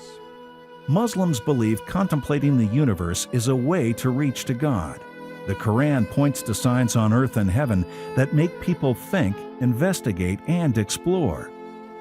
Behold, God said, in the creation of the heavens and the earth, in the alteration of the night and the day, in the sailing of the ships through the ocean for the profit of mankind, in the rain which God sends down from the skies, and the life which He gives there to an earth that is dead, in the beasts of all kinds that He scatters through the earth, in the ordinance of the winds, and the clouds obedient between heaven and earth.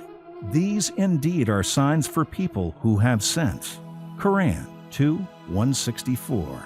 Prophet Muhammad has said, seek knowledge, even if you have to go to China for it. The Muslims actually went out, found knowledge in each culture, and brought it into a continuum.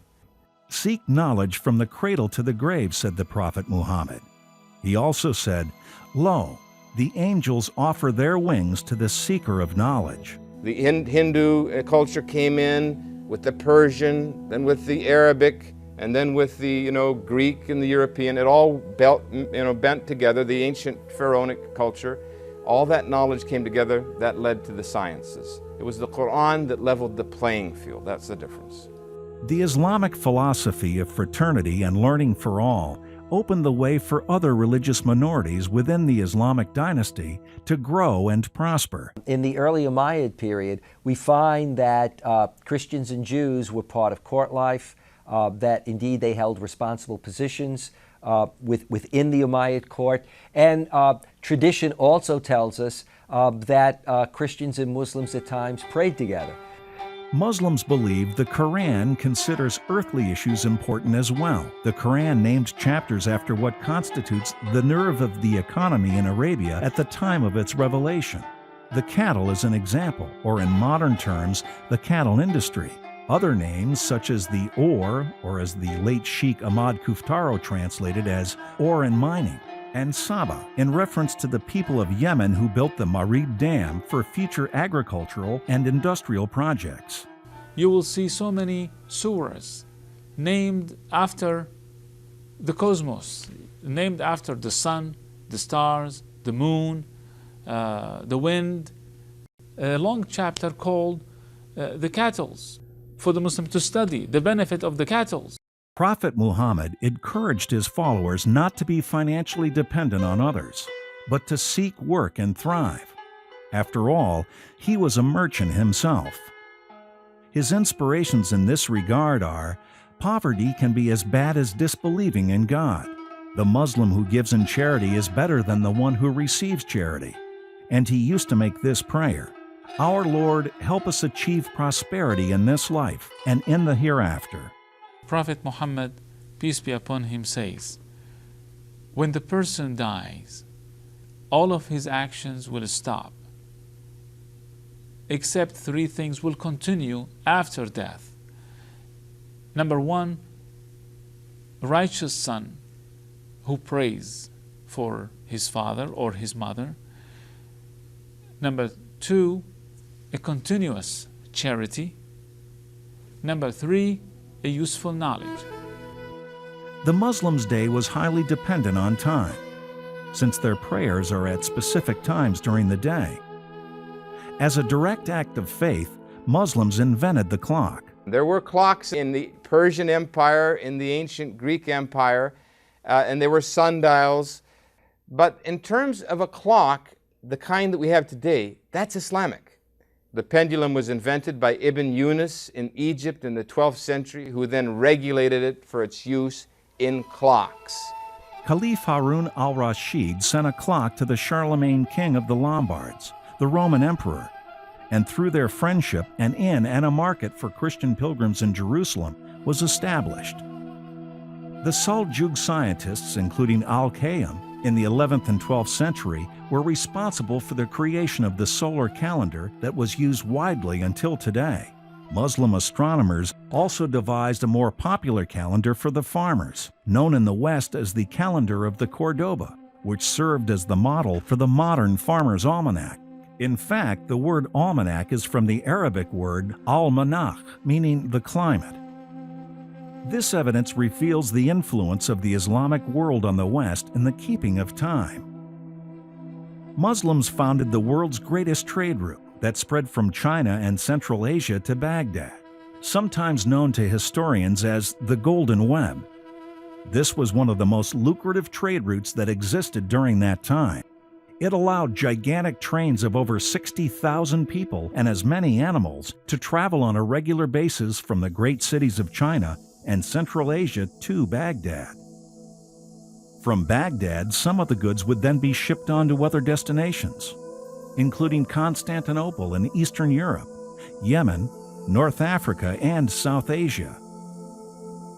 The influence of Muslim trading was felt on the southern fringes of Europe along the Mediterranean Sea, in southern France, and on the coasts of Italy, Sicily, and North Africa. Never before Islam had so many people spread over a territory that made such a large range of products available to the consumer. What Islam did was it opened up the trade routes, both the caravans and through shipping. Spices were traded, and it also opened up Europe. Europe was based on a bland diet and didn't know anything about any spices until its contact with the Muslims of Sicily, of the Boot of Italy, and of Spain. So they got a taste for ginger and cinnamon and nutmeg, and even some of the teas that have come through. They got the taste for citrus, which was grown in that area. They got the taste for exotic vegetables like spinach and artichokes and strawberries, and of course things like eggplant and so forth, melons, all came through Islamic trade with Europe. Coins are found in the tip of Scandinavia and in Iceland from the 9th century of Baghdad. That got there by shipping. Islamic shipbuilding techniques were unparalleled anywhere in the world during that time. The Muslims actually took the techniques that the Indians and the Chinese used and modified them. They created the first rudder. They created the lateen sail, modifying that to be a more productive sail. They created the first compass. The Chinese made the magnetic needle but didn't use it in navigation. The Muslims created it for navigation. Drugs were manufactured by the Muslims and shipped all the way to Scandinavia, all the way to South Africa, all the way to China. So they created an industry of drug manufacture. To overcome the difficulties while traveling over the vast distances between cities and territories throughout the trade routes, not to mention the annual Muslim pilgrimage to Mecca, the natural course was for the invention of geography and map-making. Muslims excelled in geography in order to travel around natural barriers. Columbus's voyage was made up of navigators, sails, and maps that were of Islamic origin. The maps that were used were copies from Al-Idris's original maps. According to Cetalot, Al-Idrisi was a resident at the court of the Christian King Roger II of Sicily during the middle of the 12th century. He was a highly dedicated scholar and wrote a huge encyclopedia. He was paid by King Roger the weight of his map in solid silver. Everything that Columbus did was 50% Islamic. So even until the 1500s, after the Americas were discovered, the European map industry was based on copying Ottoman maps and Islamic maps. The lateen sail was taken by the Europeans and developed by the Spanish and Portuguese between 1440 and 1490. The word admiral came from the Arabic words Amir al-Bahar, or the Prince of the Sea. Similarly, the English word chemistry, sherbet, soda, coffee, jar, mirror, carrack, benzene, zero, monsoon, and genie all came from Arabic. The adventurous legends of the Arabian Nights, Aladdin, Sinbad the Sailor, and Ali Baba from the 7th to the 12th century are a direct reflection of the enormous culture of trade of the Golden Web and Islamic maritime. Because of the different money used in each region of the Golden Web and beyond, Muslims invented the check and the banking institutions in order to achieve a unified method of payment. The check is the most common tool of trade and commerce in the world today. The word check came from the Arabic word sak.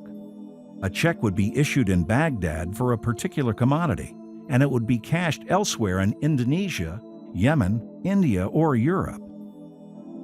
The development of partnerships and joint stock companies was another direct outcome of this financial invention of the check. Examples from the 9th and 10th centuries were the partnerships between the Muslims of Damascus, Syria, and Christian merchants of Italy.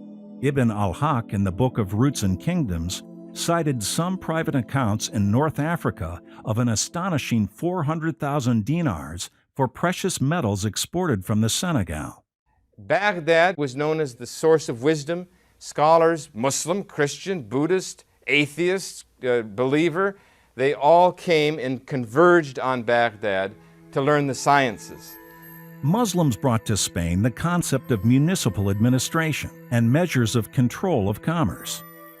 Today, we find many English words reflecting the economic and commerce influence of Islam on Europe. The most influential ones include traffic, from tafriq, meaning distribution; tariff, tarifa, or tax on commodities; magazine, from makhzan; to store, mankus, gauze; alcohol, algorithm; average, azimuth; caliber, and cipher, and others. The Greek method of acquiring scientific knowledge was mainly speculative. Science as such could make little headway. The Muslims, who were more realistic and practical in their approach, adopted the experimental method. The scientific method was developed in the Islamic Empire in the 8th, 9th, and 10th centuries in detail by Islamic scientists and published in their books. They were the first to use deductive reasoning, the first to do precise scientific experiments, the originators of the original scientific textbooks, and they produced the first scientific, well-controlled trials, both in medicine with animals and humans, and in physics and astronomy, as well as in other fields. Some of the sciences developed by the Muslims were a direct result from the need of fulfilling their spiritual duties. Performing formal prayers, for example, Muslims face Kaaba, the house of worship built in Mecca by Prophet Abraham. This direction to Kaaba is called Qibla. Al-Biruni established longitudinal and latitudinal global lines for the Qibla in the 10th century. In order to find Qibla from any part of the globe, Muslims invented the compass and developed the sciences of geography and geometry. In 803 AD, Caliph Mamun's quest for knowledge led him to the opening of a special academy in Baghdad, the House of Wisdom. Its purpose was to translate the Greek documents into Arabic and further develop them into a science. He appointed a Christian, Hunayn ibn Ishaq, as the head of the academy. Caliph Mamun used to pay the weight in gold of a book to be translated. If there was a good Greek book, a good Syriac book, it wasn't going to rot anymore in the monastery. The incentive was, if it's 50 pounds, you get 50 pounds of gold. Yeah, that turned some people on. And Christians and Jews and Muslims did the translations. As well as the founding of the House of Wisdom in Baghdad, Caliph al-Ma'mun commissioned a staff of astronomers to test the findings of Ptolemy, the ancient Greek astronomer. He built an observatory in Al-Mosul, Iraq. One of the observatory staff was Al-Farghani. In 830 AD, he published texts that served as the authority for astronomy in Europe and Asia for nearly 700 years. According to Gerard de Vaucouleurs in his book Discovery of the Universe, al-Battani was a great astronomer and mathematician. He published an original Almagest and developed the science of trigonometry and introduced the sign. He also discovered the inequality in the moon's motion known as variation. He made new observations for the sun's position and improved the value of the tropical year, rectified Ptolemy's precession constant, and measured the obliquity of the ecliptic more accurately.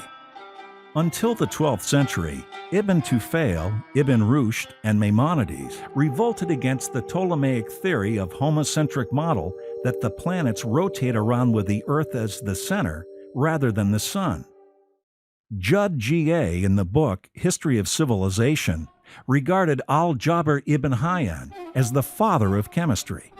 He discovered as many as 19 elements and is credited with correct measurements of specific weights in the periodic table for these elements.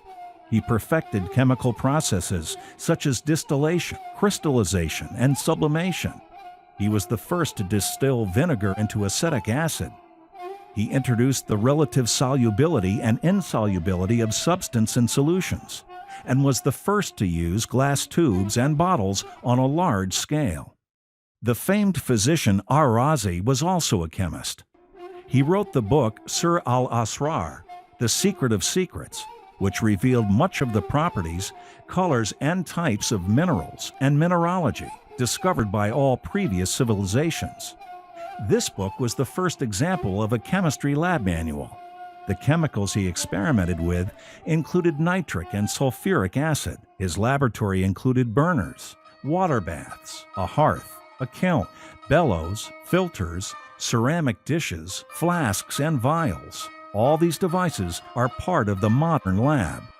4 centuries later, in the 13th century, Roger Bacon translated The Secret of Secrets into Latin with the title Seritum Secretum. One of the greatest contributions to science Muslims made to the world is the creation of mathematical science. Algebra, geometry, algorithm, and arithmetic are at the heart of every scientific and social aspect of life. Zero was used by the Hindu mathematicians for commerce, but not for algebra, not for surveying and for science. And it was the Muslims of the 9th century, Abu Wafa, Al-Khwarizmi, and others, who actually turned algebra into a science, added the zero, later on added decimals. They actually turned it into a science. The word algebra from al-Jabr, the word arithmetic originates from Al-Khwarizmi, so does the word logarithm. There is hardly a single device, business entity, industry, or architecture built without the Arabic numerals, the decimal point, the sine and cosine, the ruler and the compass, all of which are Islamic inventions. True, systematic, easy to understand geometry is partly Greek, partly Phoenician, partly Egyptian, but as a science, it's Islamic. Ibn al-Haytham, who was also a physicist and astronomer, used his math genius for the development of optics. In his book, Book of Optics, he demonstrated the second law of refraction for the eyes and for the rainbow. He also described the functions of the eye, such as the connectives, iris, corona, and lens. He also shows the interrelation between the various parts. What happened was Euclid had some idea of the physics of the eye, but he was in error. Galen was in error. Al-Haytham said, no, let me look at their theories, and he changed he did experiments. The experiments proved that Galen and Euclid were in error, and he created the first correct theory for binocular vision. And the Greeks said that the eye shoots photons out. Al-Haytham of Egypt said, no, The sun sends particles into the eye that gets transmitted into an image at the back of the brain. He was the inventor of optics, absolute. Ibn al-Haytham and his student Kamalu ad-Din teamed up making history again when they first observed the basis for the modern camera, the obscura phenomenon. The obscura phenomenon, defined by Webster's dictionary as dark chamber, usually is a cardboard with a tiny pinhole. This was the foundation for the camera. Another branch of Arab learning was medicine. Hospitals and pharmacies were developed by Muslims in the 8th and 9th centuries. The first hospital ever built was in Baghdad in 706. Wooten said that pharmacy was discovered and turned into a science by the Muslims of Spain, by the Muslims of Baghdad. They produced the first pharmacies. There were 80 pharmacies with licenses to practice pharmacy. They created distillation, calcination, sublimation. These are technical pharmacy terms. They created the ability to make drugs. They used alcohol by distilling it from grain into a purified form in surgery and to cauterize wounds, and also to take extracts of herbs. The early Muslim concept of the hospital became the prototype for the development of modern hospitals. The original hospital, in terms of a scientific hospital, is exclusively an Islamic production. It had a bit of a model in Persia. The Christian monks and so forth conducted a hospital, but turning it into a scientific institution with a botanical garden, with a nursing staff, with charts on each patient, with medical students in tow, with accurate record keeping, with scientific studies, taking 50 patients and testing half with a certain herb, half with something else, testing bloodletting to see if it really worked, for example, which Ar-Razi did and found it working for meningitis. That's exclusively an Islamic production.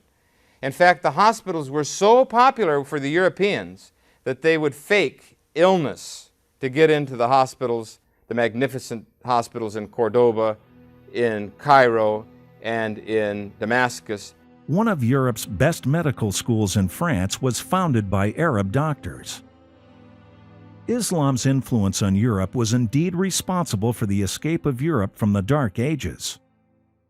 Briffaut, in his book, The Making of Humanity, states, "It was not science only which brought Europe back to life. Other and manifold influences from the civilization of Islam communicated its first glow to European life." The development of Hebrew grammar and scientific theories of linguistics and philology really developed out of the Islamic world, because the Muslims were the first, really, in bringing scientific ideas of linguistics to the study of scriptural text in the Quran. Islam cannot clash with Western civilization. Well, the whole question of whether Islam is in clash with Western civilization, it can't clash with itself. It is Western civilization. It produced the first Western civilization in Spain, in Sicily, and in Italy. It produced the sciences. It produced the post office, the bank, the check, the airmail system, the first one. It produced the use of mathematics to do computerization ultimately. So when we take a jet, or if we do a math class, or if we're on a computer, we're Islamic at that point.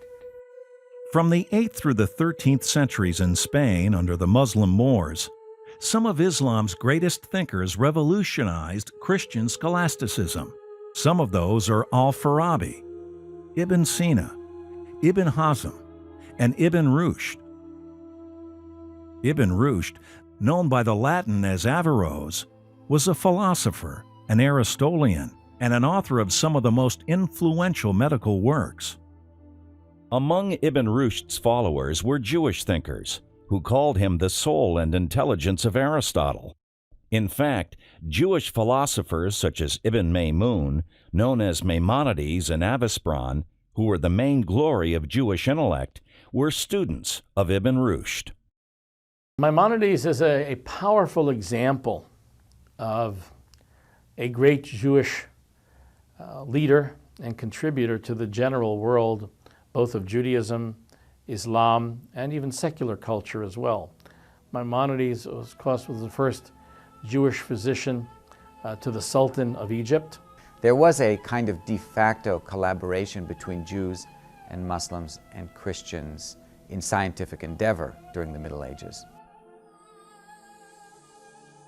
Islam enlightened the world with spirituality and social and industrial sciences, and added to the Judeo-Christian world a 1.7 billion Muslim population who adored and revered Jesus and Moses and all other Israelite prophets. We have a world which is so small. We have people of all faiths living in all places, and we have the opportunity to learn from one another, to make friends with one another. Used to be it was separated by geography, but the geography is no longer separating us. Now, Christians are living all over the world, Muslims are living all over the world, Jews are living all over the world and interacting with each other. I believe positive-minded Muslims, Jews, and Christians have an obligation to work together. The word salam clearly is related to shalom, and for us that means in the Hebrew wholeness, peace. I tell them that a tree cannot live without a root, and the root of religion is love. We all have a responsibility to listen. As a people, we can't go back to segregating ourselves. That we must come together more regularly, that is something that will feed us, and for tomorrow to be a hopeful tomorrow rather than a fearful tomorrow. This is the only way to be. All religious communities, Jews, Christians, and Muslims, are forced today to re-examine those early points of contact and to reclaim the best of those points of coexistence and rationales for coexistence that exist within the tradition, and to build on that in the 21st century. I think that what we have to do to get together is have humility. All of the faiths have to have more humility. Let's start a new crusade of comradeship, لنبدأ حملة جديدة friendship. والصداقة. We're in the same camp.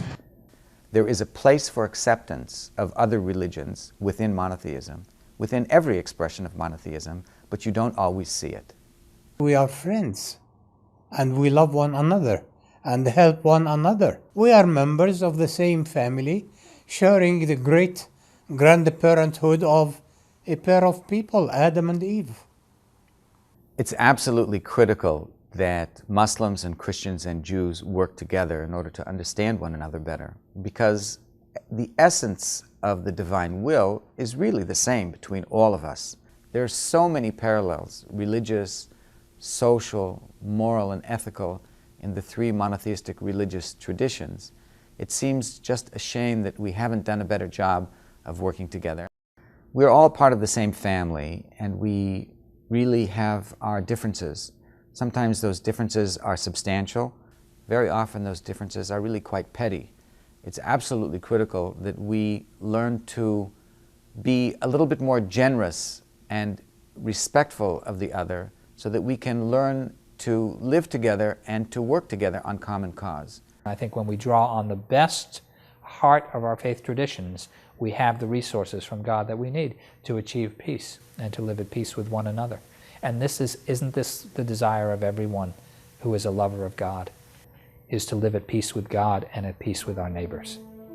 And the dynamic interaction between these religions could perhaps reveal something new in our own age that no one has discovered in ages past. It's a threshold to a brand new reality, and I believe it has God all over it. During this film, we have taken you on a journey from the Prophet Muhammad's teachings and the birth of Islam through the Renaissance until today. Without Islam, the world as we know it would be very different than it is today. Islam affected major spiritual and social changes and was responsible for a multitude of inventions, forming some of today's languages, our own numbers and mathematical equations, hospitals and pharmacies as we know them today, commerce and trade, and countless other achievements. Europe's recovery from the Dark Ages might not have been so successful or even possible without Islam.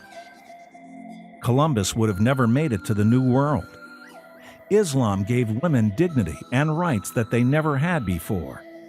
It leveled the educational playing field and gave everyone the opportunity to learn, to attend higher education and universities. And it opened the way for everyone, regardless of religion or gender, to better themselves, hindered only by their own level of ambition and desire to be successful. Islam and the Prophet Muhammad also restored peace in Arabia and beyond. This was possible through his lead by example, by his rational approach in dealing with the matters he faced, and by his character. Islam's teachings are the same today as they were in the time of the Prophet Muhammad. Over 1.7 billion Muslims are drawn to Islam and Muhammad's teachings for this reason, as well as spirituality, justice, a strong belief in God, and countless other reasons. They are just as inspired by the teachings of Jesus, Moses, and Abraham as they are in Muhammad's teachings. Islam transcends barriers, building fraternity between all people, whether they are Christians, Jews, or other ethnic or non-ethnic communities. It should not be surprising that Christians and Jews can read about Jesus Christ, Moses, Abraham, and all the prophets of the Old Testament in the Holy Quran. It is true that the messages of Judaism, Christianity, and Islam are different, but at their core, these religions are closer than you may think or want to think, but there is no denying of what is true. Peace builds human dignity and is also considered a victory. Pope John Paul II said, "Everyone knows that violence always spawns violence. War throws open the doors to the abyss of evil. War, therefore, must always be considered a defeat of reason and humanity. Thus, may there soon be a spiritual and cultural impulse that will induce people to ban war. Yes, war. Never again."